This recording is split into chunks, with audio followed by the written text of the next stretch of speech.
All right, and we're back. It is COMP123. It's the summer 2016 semester. That's programming 2 at Centennial, and it's week 4, part 1 of our broadcast. It's Tuesday. It's the first part of our class. The next class happens on Fridays at 10:30. As you can hear from my voice, a little bit under the weather. I love that air conditioning and hot weather. It combines to make a perfect storm of sickness for some people. Definitely does it for me. I'm sure if other people have suffered, I have to blame because she's in front of me, Joanne. So you're recorded on forever on YouTube, Joanne. That's it. Okay, I'm lying. It's not Joanne's fault. But anyways, we talked about object-oriented programming, kind of an intro to object-oriented programming last week.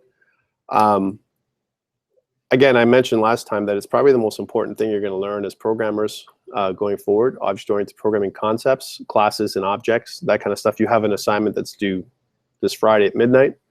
And I'm going to give you a new one now, which is based off the other one, because we're going to be talking about, for today and Friday, we're going to be talking about inheritance and polymorphism, which is additional 2 features of object-oriented programming design and development. Well, let's bring that up. So I've got it up on eCentennial for you guys if you want to check it out.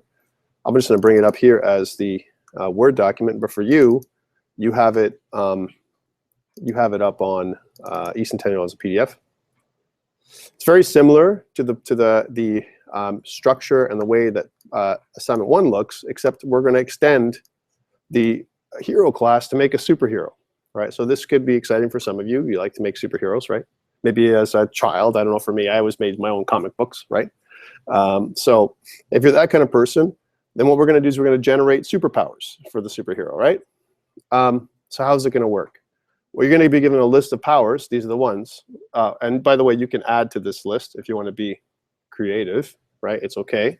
Super strength, super speed, body armor, flight, fire generation, weather control, whatever. Add some other ones. Invisibility, whatever. Body, like the regeneration, right? Wolverine's regeneration, claws, right? Whatever you want to add in. You can make it as interesting as possible. And what you're going to be doing is you're going to be deriving the superhero class is going to be based on the hero class. So we need the hero class to function properly. And what we're going to do today is start off inheritance and what that means.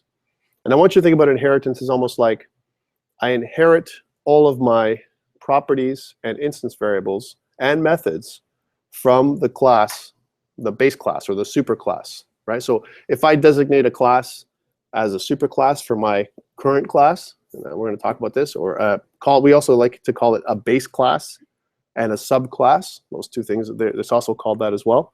Or derived class, this one here. So superhero would be the derived class or child of the parent or superclass, which is hero, right?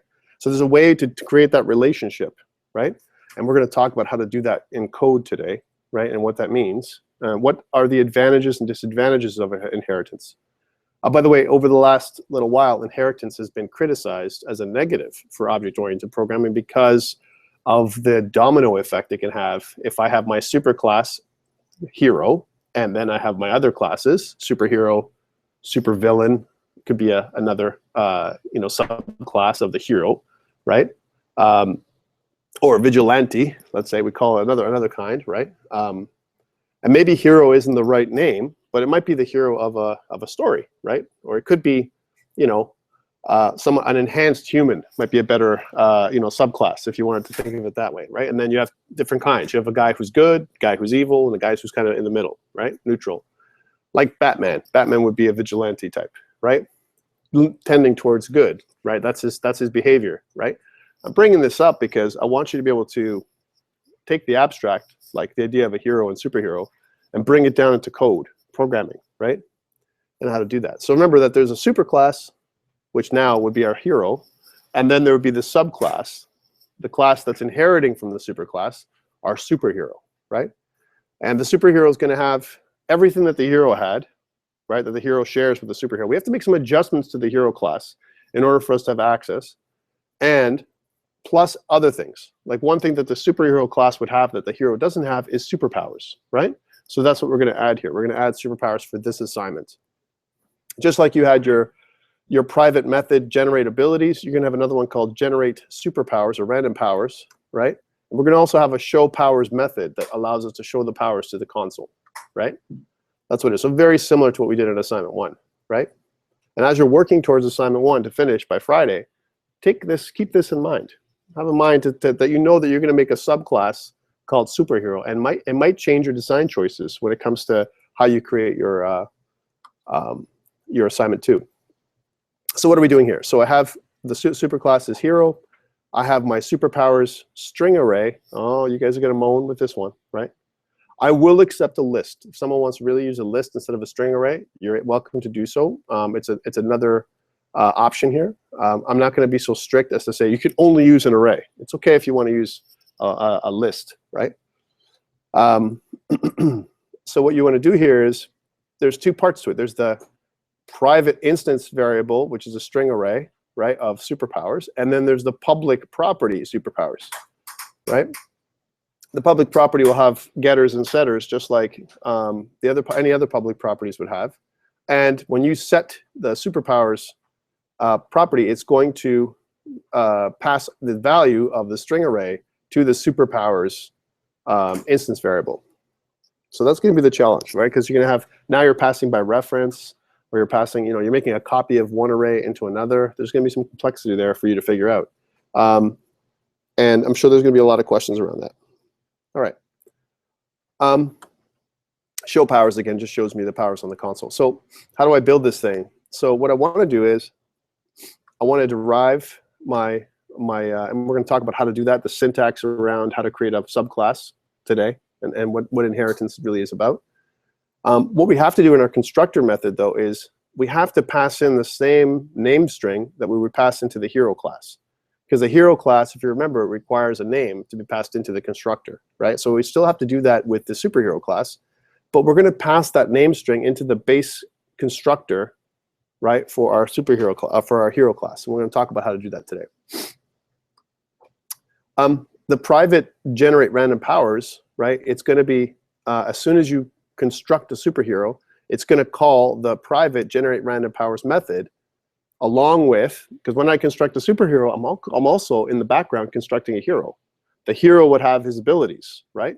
He's going to have his strength, his speed, all that stuff. Because a superhero is a hero, he's just a specialized form. He's got superpowers, and the hero does not, right? So I want you to think about this like this, right? So when I generate a superhero, because I'm calling the hero class, I also automatically generate a hero. The superhero has all the properties and methods of the hero class, right? Plus his own or her own, right?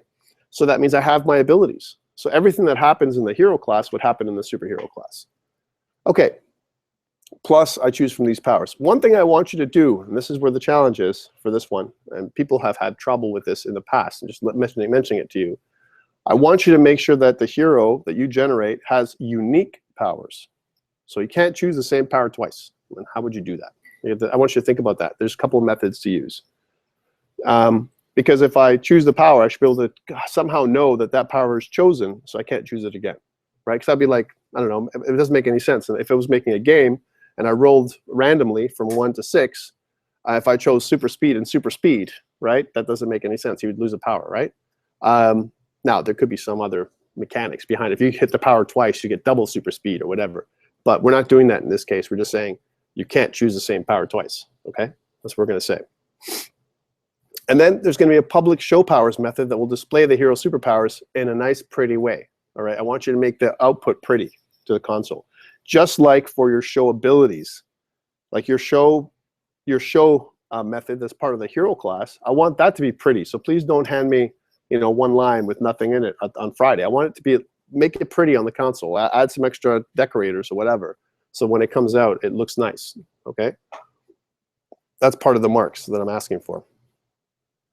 Again, you're going to have in the main method of your driver class, you're going to have a driver class just like you would for the hero class, and it's going to instantiate a new superhero object. Notice it's lowercase superhero. And we're going to call the public show method of the hero class, because remember, you can call all the methods of the superclass from your base object, the one that's inheriting from the superclass, right? So I can call the show method because the superhero is a hero. We have that relationship, so I have all the powers and abilities that a hero would have, right? And then what I want you to do is call the show powers method to display a list of the superhero's powers, right? Which is unique, like I said. And then call the public fight power of the hero class, right? Just like you did before in the first assignment, right? To show that the superhero can still fight, can still have the same abilities as the hero, right? Okay, program structure is pretty much the same. I'm asking for a driver class that's named program. I'm asking for the superhero class to be in its own file. So now you're going to have two separate files, one for the hero class, because you're actually basing it off of, we're going to talk about how to base a new project off of an old one today. I'm going to show you how to do that, right? You're basing it off of the old hero class. I need my hero class in order for me to have my superhero class work. I can't just put my superhero class in play and not have access to my hero class. So I have to have both those files, both the hero class and the superhero class in separate files. Okay, that's what I need. And then, of course, all private class member variables and protected, right, should all have the underscore, right, in front of them, member variables and methods. So we can differentiate between private and protected and public, as an example, which is, you should be able to see it and say, oh yeah, that's private or protected right away. It's just our convention. Internal documentation is the same as we did for assignment number 1. So name, date, last modified, program, and so on, all that stuff, revision history. Share your files on GitHub. Of course, there's 4 points for that. And we have a little bit of bonus points if you want to generate a unit test for the generate random powers method, or a unit test for show powers method. You can get bonus points for that if you want to try. If you want to push yourself to try and make those things work. The total thing is worth 35 points, if you will, but it's out of 10%. So it's equivalent to what we did with our almost with our hero class, right? Now this one, you're going to have a little bit less time because you have the hero class already, and all you're doing is basing the new class off of the old class. So the structure you have, you can almost use the structure of the old program to accommodate this one. So it's not like you need to completely start from scratch. Therefore, you only have a week. This is due next Friday at midnight, okay? So as soon as you're done this one, the ones due this Friday, start working on the next one. That's my recommendation. So it's fresh in your mind, right? And we can talk about the problems you're going to be having next week during class. That's what I recommend. Sorry? June 3rd. Yeah, that'll be June 3rd. This Friday is June 3rd? That's wrong. That's wrong. Let me correct that. I meant it should be, that would be very bad, actually. Here, let me fix that problem. Thank you for noticing that. See, that's why Joanna is on my YouTube. There you go. See what happens when you're sick. Yeah, you make mistakes. Oh, and you also failed to log in. That's also bad. One more time, and I'll be locked out. It's Tom. Right? Don't do that again, Tom. Let's try this again. I'll just go right to eCentennial. How about that? eCentennial.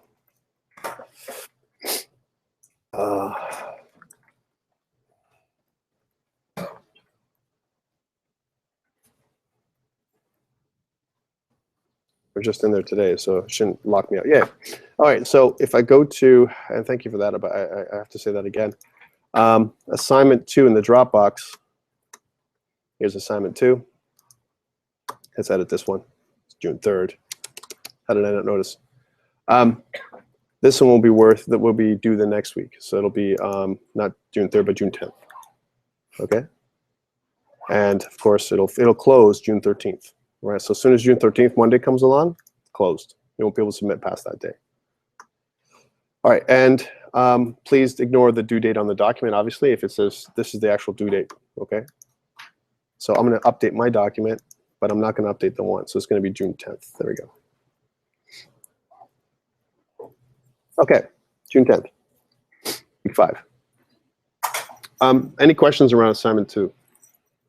Again, nothing crazy in terms of what you've done. It's actually very straightforward. If you've already done the hero class, superhero class should be no issues. We just got to talk about the syntax on how to create the superhero class from the hero class.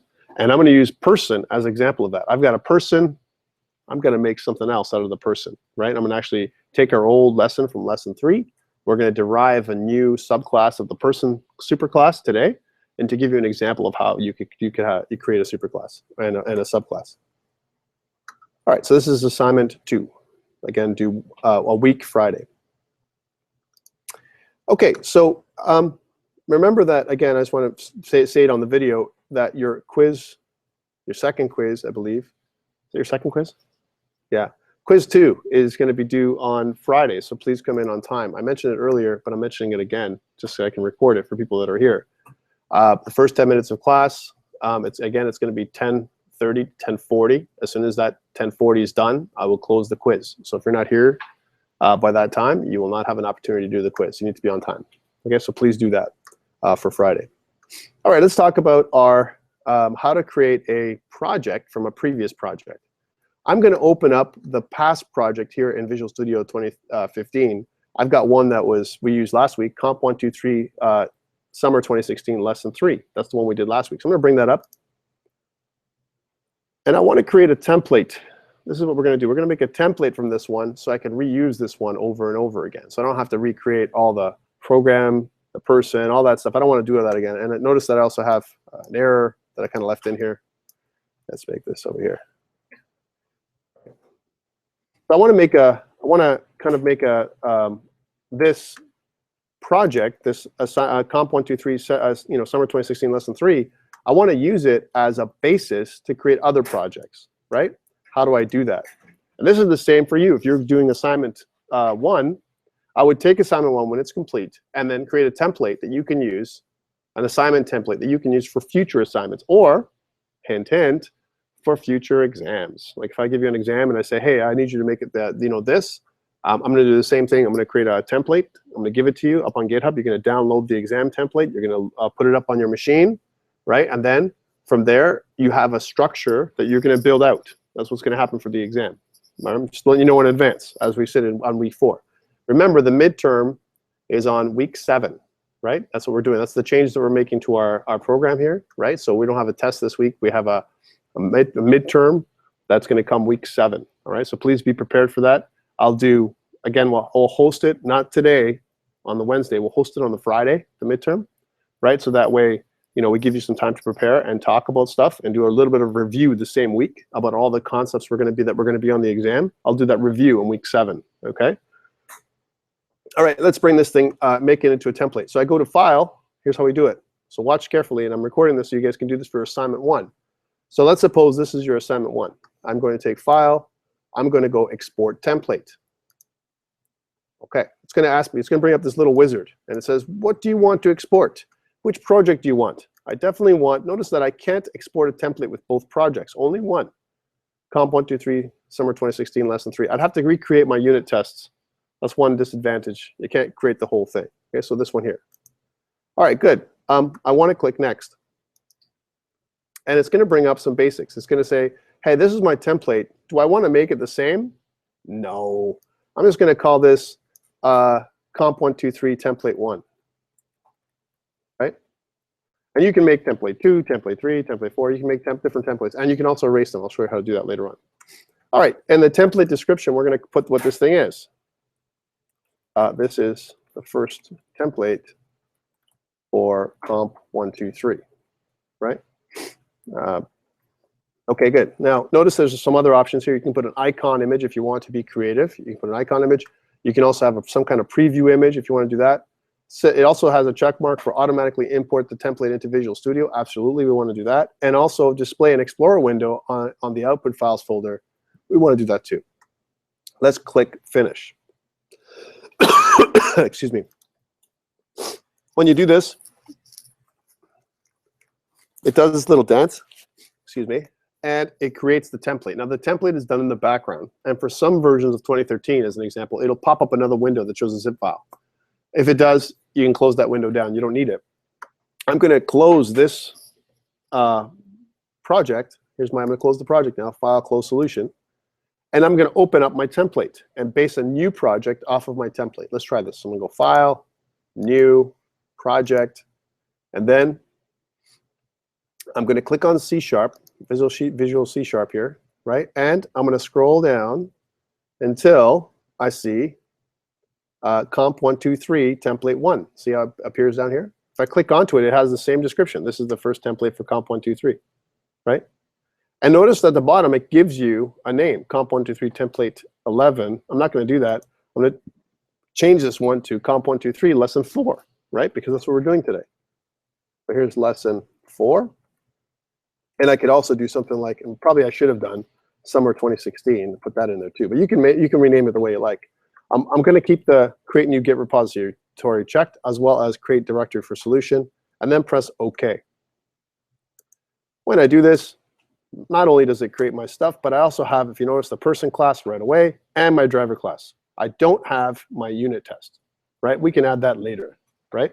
And that's OK. Today, I'm not going to do a unit test because I want to save some time. I want to focus on the stuff we're doing for inheritance and polymorphism. We'll get into unit tests and how to apply them to object-oriented programming later, because we have lots of time to do that. And because we're going to be using object-oriented programming for the remainder of the course, right?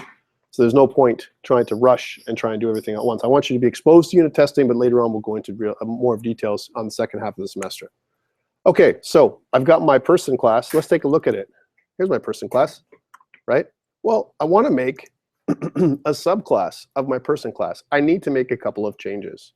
One, I need to make sure that my person class, if I want to use it, is public, right? Here's my person class that's public. I got name and age. Okay, I've all my documentation, all my comments are here, everything. Even if I wanted to, if I had put other comments in terms of when I created this thing and all that stuff, it would all be transferred to here, right? So this is a good thing. I've got all my constructors and everything I made from the person class. All the examples we did last week are present in this week, okay? But I want to make a new class that's derived from my person class, okay? Let's do this. So close this up. And let's make a new class. I'm going to right-click on my project, right? And I'm going to go add. And again, if you don't have class in your quick hits here in your favorites, which you should, because we've already done a class, but if you don't, you can go to new item, and then the first one should be class, right? And you want to change this to something else. Now, what class are we going to make? We've got our person. Let's make a specific kind of person. Yeah, I know, you're going to be excited about this one. Student, right, is a person, right? And so there's other people too, right? There's student and there's teacher. There's different persons, right? But they have different properties. Let's try this out. So let's do the student first, okay? All right, we got the student. And normally, this should be fine. Notice that we have COMP123, summer 2016, lesson 4. And if I look at my person class, right, it's also the same namespace. This is important because if we're not part of the same namespace, then I can't access my student. I have to, actually I include a using statement, and I have a reference and all this kind of stuff to make sure I use it. I don't have to do that right here. But I want my student, and I want it to derive from my person class. So how can I do that? Well, I use the colon, right? And then I can just put in the name of the class that I'm inheriting from, person. Now, it should come up like this. Okay, immediately, just without any changes to my student class, right? I have all the constructors that are available to it from the person class, as well as all the properties, just by doing this colon and person. Actually, it is a person. It has is a relationship. Student is a person, right? In this context. I can make my own constructors, right? I could overwrite them, right? And I can have my own instance variables and properties, right? But for now, I just want to do this. I want to just do my student, and I want to save my student here, right? So save. And I want to go into my program class, and to show you that just by doing that alone, here's my program class. Let's get rid of some of this stuff because we just created a few people, but I want to make these people here into students. So I'm just going to kind of get rid of all this stuff just to clear it up. Again, we're doing it basing on the previous thing we did. So we're going to do the same thing. We're going to say create instance of the student class. How do I do that? I got to do something like this. Student, capital S. We're going to make a name for the student. Let's say Tommy, right? Student Tommy instead of Tom, right? Is equal to a new student. Now let me take a look here. How many constructors do I have available to me for my student? Notice that before I had 4 possible constructors for my student class. Do I have any constructors for this class? Do I have my 4 for my hero class? No.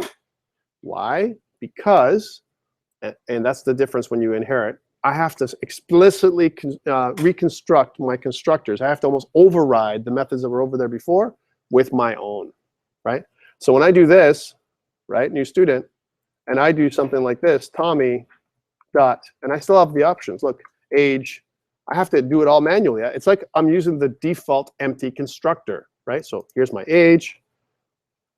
That's is equal to, like, 20, a young guy, right? And also Tommy dot name. Might as well use Tommy, right? Is equal to Tommy. There we go. And then let's see what else we can do with this. Tommy dot, what else can we do? Show age and says hello. Let's do says hello, right? Because we have that capability, right? And I didn't write the says hello method for my student, but I inherit it from my person class. I've already defined says hello in my person class, remember? And now my student has access to that method. So inheritance is really powerful because, and quite, constraining a little bit, right? Because I can inherit methods and properties, all the stuff that I have in my superclass, which is called now in my superclass is the person class, right? Into my child class or subclass, which is the student class. So student is the child of the parent, and the parent would be a person. We have different names. I'm using different names. Superclass, parent class, right? Different things like that, right? Base class, you're gonna hear these things. And then the child is called the derived class, the child class, the subclass. They're all the same names. So you might hear them in different programming languages, right? But they mean the same thing, right? All right, let's run this thing and see what happens. I'm gonna control F5, right? Control 5, run without debugging. Let's see if it works. And I should get a little pop-up that says, Tommy says hello, right? So I can use my method that's built into my person class nicely, right? And we're good to go. So this is a very basic, the base example of inheritance, right? Now here's something. Let's say I made I'm gonna put the disadvantage. I said there's advantages and disadvantages.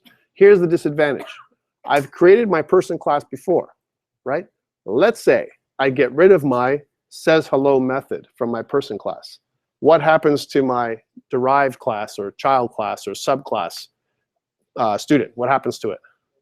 Doesn't work properly anymore. I break it. So I can actually have breaking changes that'll break my subclass because I've changed my superclass. And that limitation, my friends, is why we try and limit inheritance as much as possible. Although people use it like mad, like they do it, everything is inherited, right? And we use something that's a better way of doing things called class composition. We actually create objects of the person class in another class, right? Okay, we're gonna get to that. But I wanna put it out there because there is a disadvantage, especially if I have a student.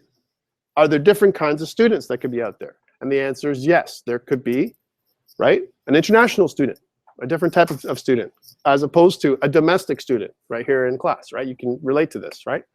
Two different kinds of students that are derived from the student class, which is derived from the person class, which is derived from the object class. It's a cascade of derivation all the way down.